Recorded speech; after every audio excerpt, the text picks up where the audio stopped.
He was certain his housekeeper was a traitor. For 3 weeks, he watched her slip out of the compound with heavy bags she didn't bring in that morning.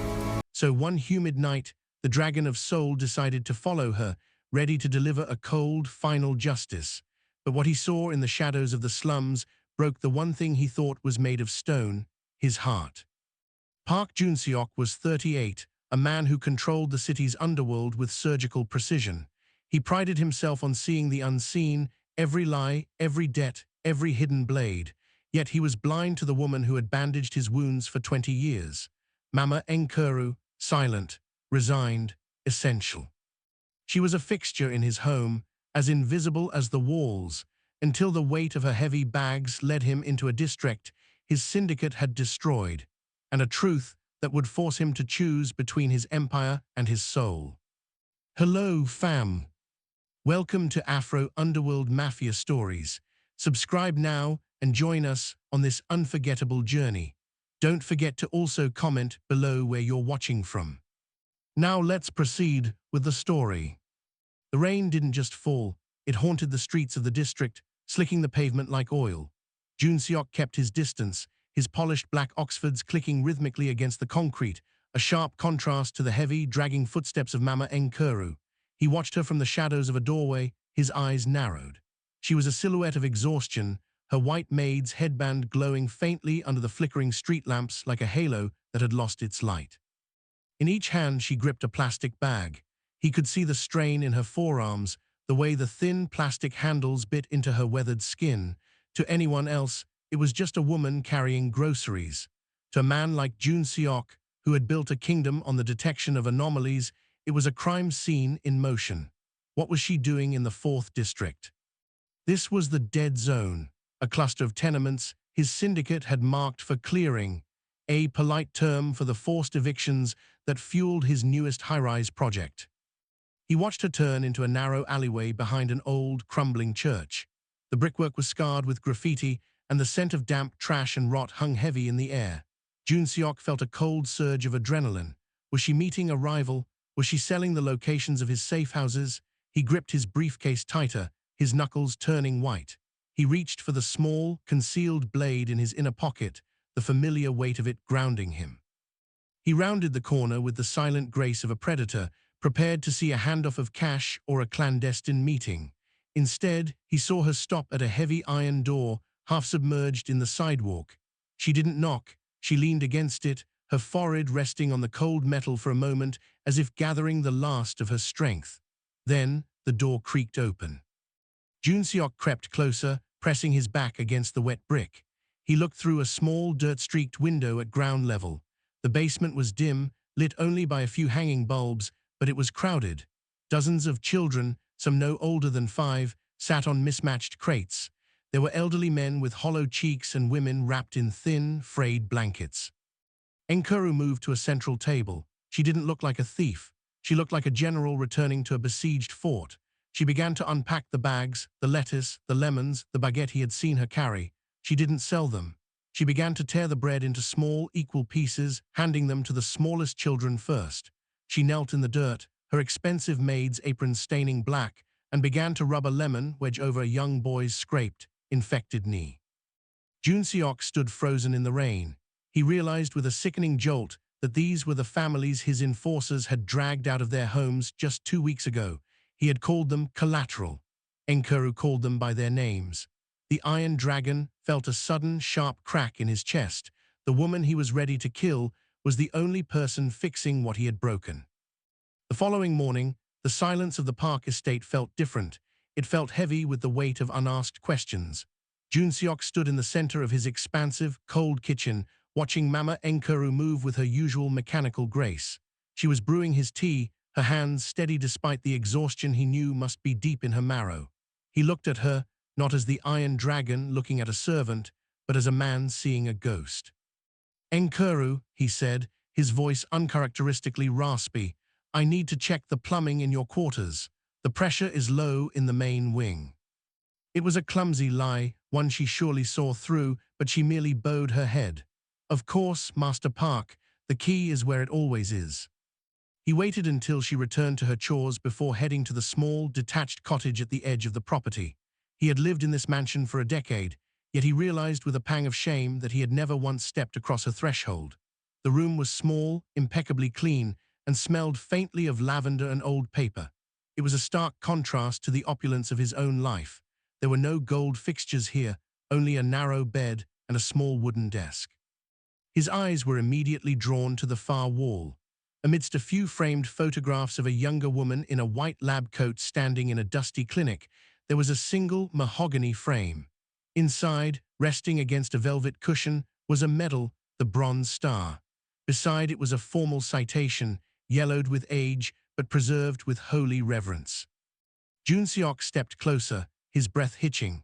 The name on the document wasn't Mama Nkuru, the name he had used like a tool for 20 years. It was Dr. Nkuru Okoro, Major, Nigerian Army Medical Corps. The citation described a woman who had braved heavy fire during a peacekeeping mission to evacuate 17 wounded soldiers and civilians from a collapsing field hospital. She hadn't just saved lives, she had done so while wounded herself, refusing treatment until the last child was safe. A military hero, a surgeon, a leader of men. Joon-Seok stumbled back, his hand catching the edge of her desk. He thought of the times he had snapped his fingers for more sugar, or the nights he had come home covered in the blood of his enemies, letting her wash his wounds as if she were a common washerwoman. He had treated a lioness like a stray cat. He looked at the photo of her in the lab coat. She was smiling, a look of fierce, intellectual joy that he had never seen in his home. He realized then that he didn't just owe her his life. He owed her an apology that his entire empire wasn't wealthy enough to pay. The Iron Dragon felt small, a child standing in the wake of a giant he had spent 20 years trying to ignore.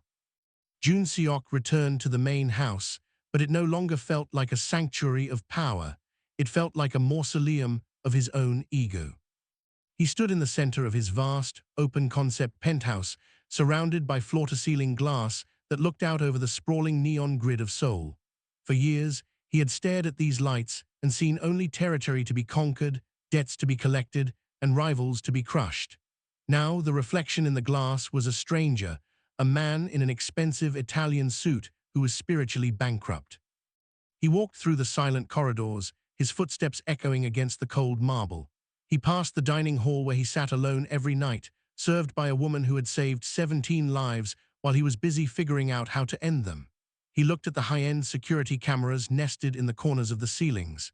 He had spent millions on sight, on thermal imaging, facial recognition, and motion sensors, and yet he had been utterly blind. He had seen the dust on the baseboards, but missed the hero in the hallway. Entering his private study, he sank into his leather chair. The desk was covered in digital tablets displaying real-time profit margins from the 4th District redevelopment. The numbers were green, indicating a massive projected return, but to Joon-Seok, they now looked like blood. Every decimal point represented a family like the ones he had seen in the church basement. Every percentage of growth was a child Nkuru had to feed with bread he hadn't even missed from his own pantry. He realized with a chilling clarity that his loyalty was a one-way street. He demanded it from his soldiers under the threat of death, but he had given none to the woman who had stayed by his side out of a sense of duty he couldn't comprehend. He had assumed she stayed because she had nowhere else to go. He saw now that she stayed because she was the only thing keeping his soul from drifting entirely into the abyss. The penthouse of mirrors offered him no escape. Everywhere he turned, he saw the same thing, a man who owned half the city but possessed nothing of value. He had built his life on the extraction of wealth and the suppression of others, while a few feet away, in a small cottage, a woman was building a world out of mercy. For the first time in his life, the Iron Dragon felt the cold, hollow ache of true loneliness. He didn't want his empire anymore. He wanted the peace he saw on Nkuru's face when she broke that bread. He realized then that he wasn't her master. He was her greatest failure, and he had to change before he lost his chance to be anything else. The next morning, Joon-Seok did something he hadn't done in years. He used his vast intelligence network for something other than profit or war. He sat in his darkened office, the blue light of the monitors reflecting in his tired eyes as his lead investigator, a man who usually tracked rival cartel movements, sat across from him. "I want everything on her," Joon-Seok commanded, his voice barely a whisper. Not just her employment records. I want her life. I want to know what happened before she came to me. As the files began to populate the screen, the digital ghost of Dr. Enkuru Okoro began to take shape. It was a story written in courage and blood. She hadn't come to Korea as a migrant looking for menial work. She had come as a refugee of a conflict that had swallowed her world whole. The investigator pointed to a grainy scanned newspaper clipping from Lagos. She was the chief of medicine at a university hospital, boss. When the civil unrest reached its peak, she turned the facility into a neutral zone. She saved hundreds, but she couldn't save her own. Joon-Seok leaned forward, his heart hammering against his ribs. A second file opened, revealing a death certificate. Enkuru had a daughter, Amara. She had been a medical student, following in her mother's footsteps, until a stray mortar hit their neighborhood. Enkuru had been in the operating theater saving a stranger's life when her own child was brought in, already gone. She lost everything, the investigator continued, his own hardened voice softening. The clinic, her status, her family. She came here because she had a distant cousin in Incheon, but by the time she arrived, the cousin had passed. She took the job with your father because it provided a room and a way to disappear. She's been sending 60% of her salary back to Nigeria to fund an orphanage and the rest. Well, you saw where the rest goes, the 4th district. Joon-Seok scrolled through the private logs his team had pulled. He saw medical records she had kept in secret, not for herself, but for the squatters in his buildings.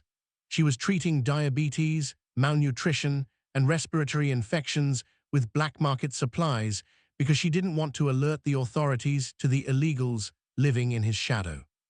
He looked at a photo of her from 5 years ago, taken by a street photographer. She was carrying those same heavy plastic bags, her face etched with a look of profound, quiet endurance. She had been a titan of medicine, a woman who held the power of life and death in her hands, and he had spent 2 decades asking her to iron his shirts. The investigation didn't just reveal who she was, it revealed the depth of his own insignificance. He wasn't her protector. She was the only reason the ground beneath his feet hadn't opened up to swallow him whole long ago. Driven by a restless need to see the world through her eyes, Joon-Seok returned to the 63rd Street alley the following night. This time, he didn't hide in the shadows of the brickwork.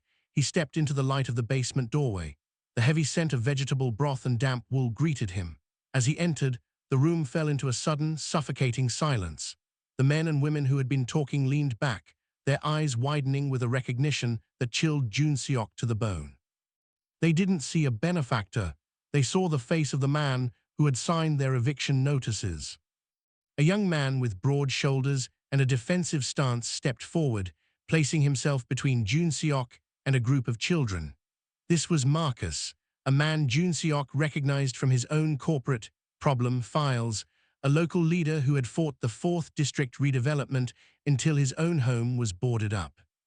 "You're a long way from your tower, Park," Marcus said, his voice a low, dangerous rumble.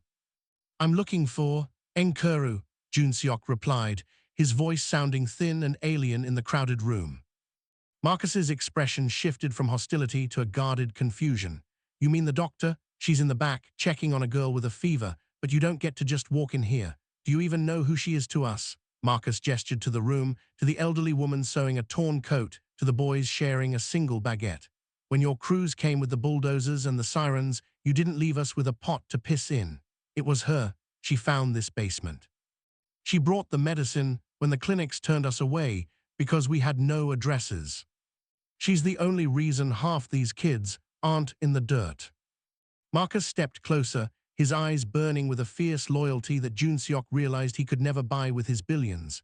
"She told us stories about a boy she raised, a boy she said had a good heart buried under all that ice. We used to think she was delusional. We used to tell her that the dragon didn't have a heart, just a ledger."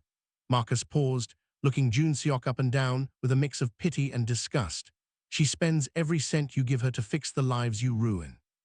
She's not just feeding us, Park. She's keeping your humanity on life support, whether you deserve it or not."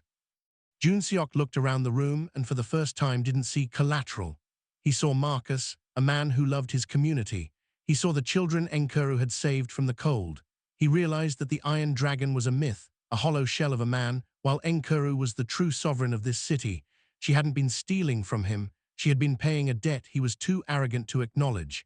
He turned to leave, but Marcus's voice caught him at the door. "If you're here to take her away, don't. She's the only light this neighborhood has left." The following Monday, the tension in the mansion was a physical thing, a cold fog that Joon-Seok couldn't shake. He sat in his study, the files on Enkuru's past still open on his screen, but his eyes were fixed on the doorway. He was waiting for the familiar sound of her footsteps, the soft rustle of her apron, the quiet dignity that had anchored his life for 20 years. But the house remained unnervingly silent. He checked his watch. 6:15 a.m. She was never late. By this time, the scent of jasmine tea should have been drifting through the vents. A sudden, sharp anxiety pricked at his skin. He stood up, knocking his chair back, and hurried toward the kitchen. He found her there, but not at the stove.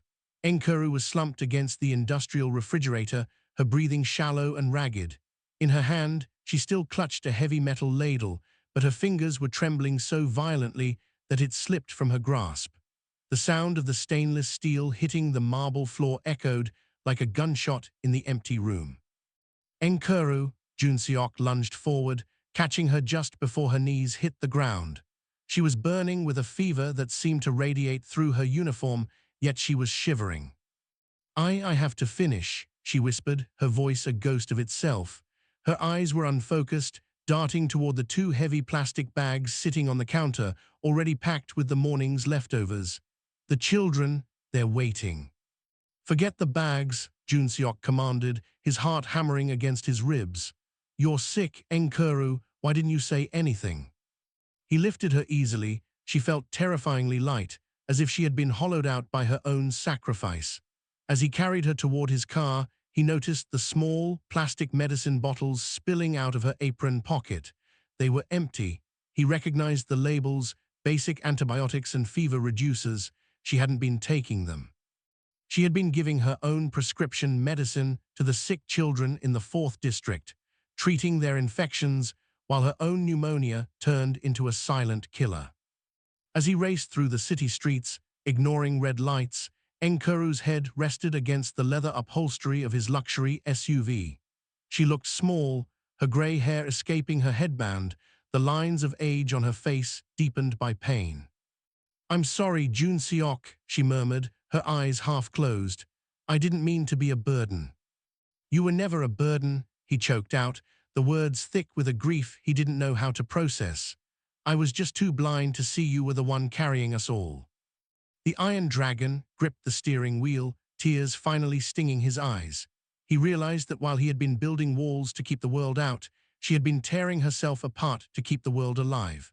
The ladle lay forgotten on the kitchen floor, a broken symbol of a service he had never deserved. He didn't just need a doctor for her, he needed a miracle to atone for the decades he had let her wither in his shadow. In the sterile, fluorescent-lit corridor of the hospital's private wing, Joon-Seok sat on a plastic chair that felt like a throne of thorns. Enkuru was stable, tethered to a rhythmic hum of machines, but the silence between her breaths was where the truth finally surfaced. He sat with his head in his hands until a soft voice pulled him back to the waking world.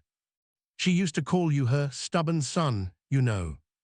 He looked up to see a nurse he didn't recognize, an older woman with kind eyes who was checking Enkuru's charts. She looked at Joon-Seok with a knowing sadness. "She's been coming here for years, Mr. Park, not for herself, but to bring in the neighborhood children. She always paid in cash, bit by bit. When I asked her why she didn't ask her wealthy employer for help, she just said she didn't want to make her Grace a burden to you." "Grace," Joon-Seok whispered. The word felt heavy, like a stone in his mouth. "That was her daughter's middle name," the nurse said, pulling a small, laminated photo from the back of Enkuru's identification folder. "Amara Grace." Joon-Seok took the photo. It was a young woman with Enkuru's high cheekbones and a smile that seemed to hold the sun. She was wearing graduation robes, her arm hooked around a younger, more vibrant Enkuru. The nurse sighed. "Enkuru told me once that Grace died because of a war fueled by men who looked just like you, men who cared more about the lines on a map than the lives on the ground. When Enkuru came to work for your family, she saw that same coldness in your father. And then she saw it growing in you." Joon-Seok felt a phantom pain in his chest. sharper than any blade.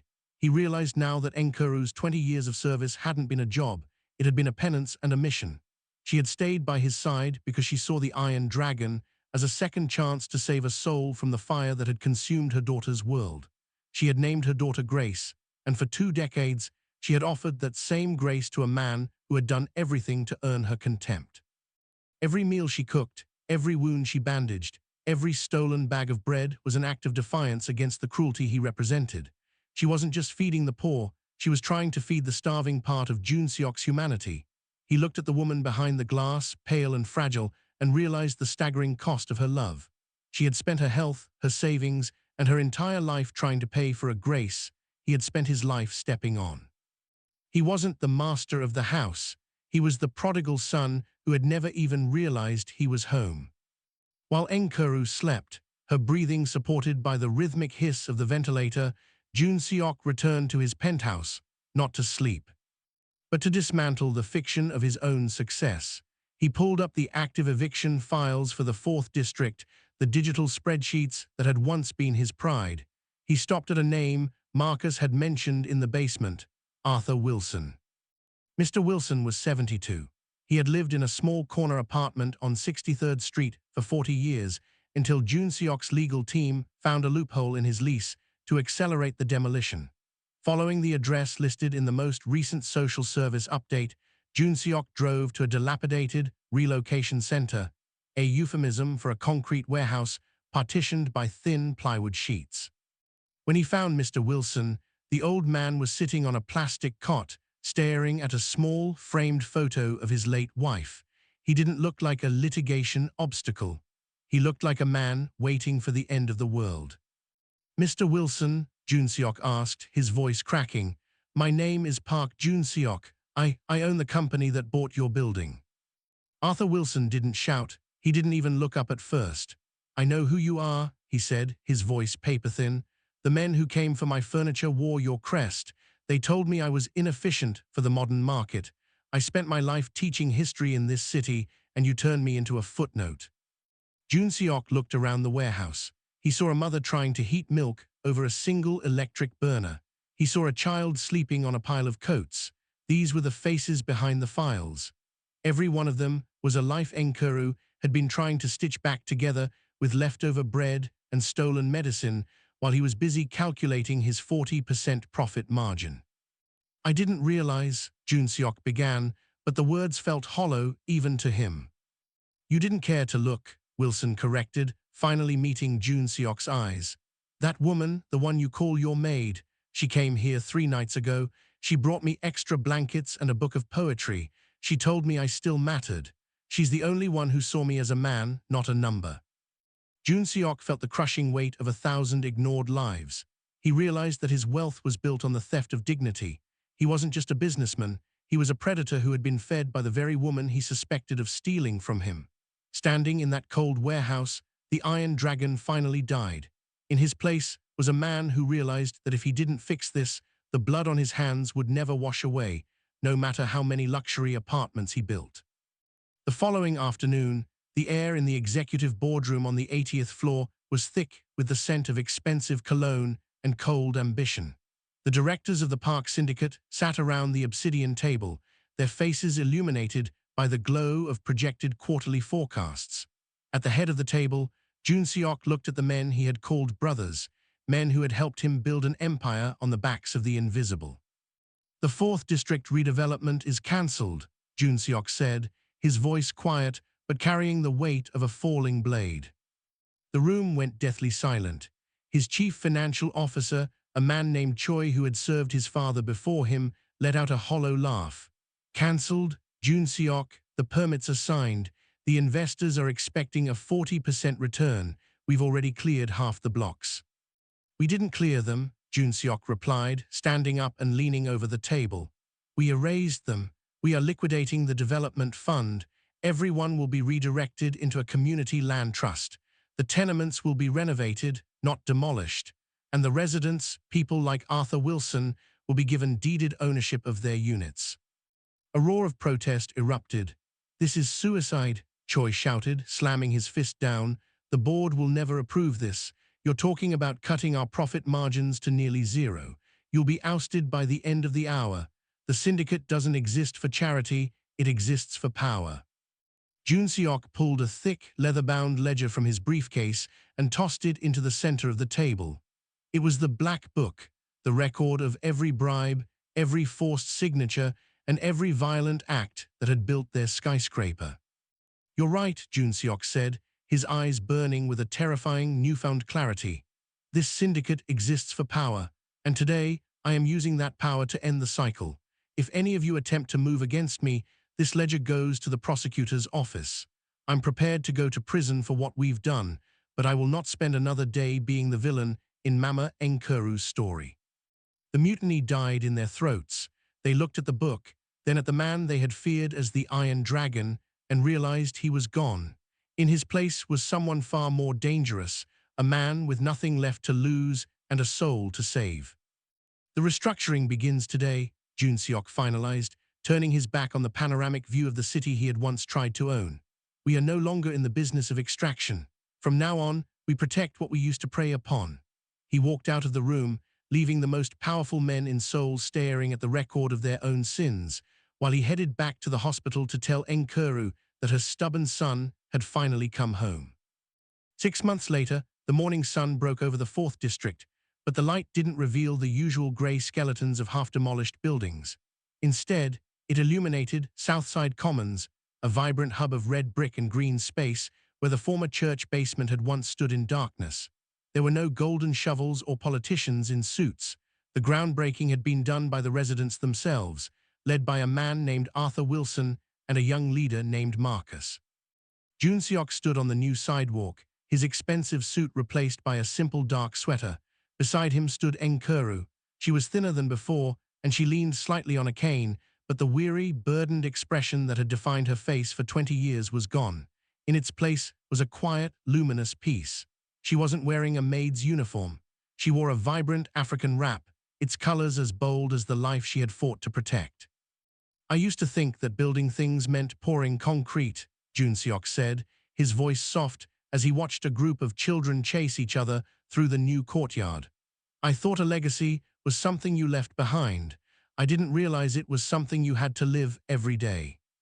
Enkuru reached out and took his hand, her grip warm and firm. "You were building monuments to yourself, Joon-Seok. Now you are building a home for others. There is a difference." In the center of the Commons stood the Amara Grace Medical Center. It was a state-of-the-art facility, but its doors were open to everyone, regardless of their ability to pay or the status of their papers. Joon-Seok had officially named Enkuru as the chief director and his equal partner in the Park Foundation. She was no longer the woman who made his tea. She was the woman who guided his conscience. As they walked toward the clinic, Marcus approached them, holding a small golden key. He didn't bow, and Joon-Seok didn't demand it. They shook hands as equals. "The first families move in this afternoon," Marcus said, a rare smile breaking across his face. "Mr. Wilson has the corner unit. He's already started moving his books in." Joon-Seok looked at the Iron Dragon crest that had once been a symbol of fear. He had redesigned it. Now it was a dragon coiled protectively around a seedling, the symbol of the foundation. He turned to Enkuru, his eyes shimmering with a gratitude he would spend the rest of his life trying to express.